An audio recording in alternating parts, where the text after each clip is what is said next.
Hype na hype si Thanasis sa ginawa ni Giannis, hindi mapigilan ng Australia si Greek Freak. Gusto rin lutuin ng mga referee ang laro gaya ng ginawa nila sa team ng Japan. Binigyan ng 3 free throw si Giddey kahit walang foul. Team Greece sa may 0-2 record laban sa team ng Australia na may 1-1 na record. Sisikapin ng Greece na makuha ang panalo para buhay pa ang pag-asa nila na makapasok sa quarterfinals. Well, first quarter agresibo kagad si Giannis na inatake ang basket.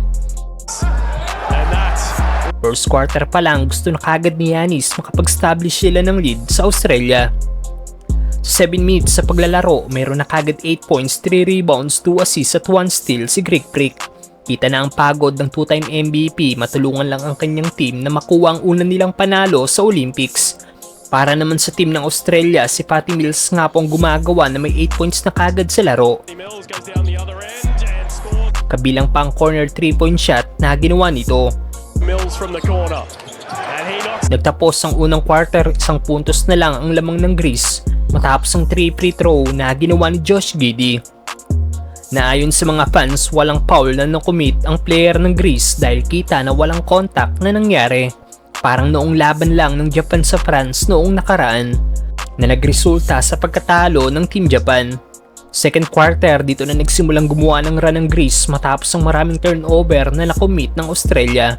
Lumobo na sa 15 points ang kanilang lamang matapos ang puntos ni Giannis at ganda ng ball movement ng Greece.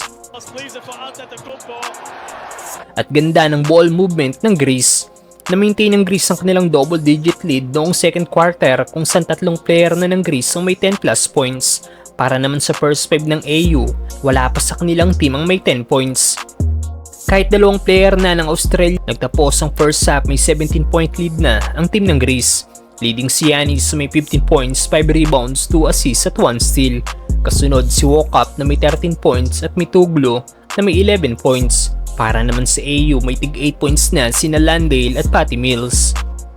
Third quarter, bagyan ng lamig sa offense ang Greece, lalo na si Giannis na scoreless sa third. Kung may 28 points ang Greece noong second quarter, 9 points nga lang po ang nagawa ng team samantalang may 14 points naman ng AU.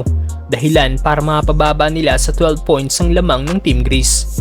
Leading sa Australia si Jack Landale na may 12 points na, may 9 points, 8 rebounds at 4 assists naman si Josh Giddey. Fourth quarter, umiscore na ulit si Giannis pero dito na nga po bumomba ang Australia sa pangunguna ni Dyson Daniels na meron na kagad 11 points.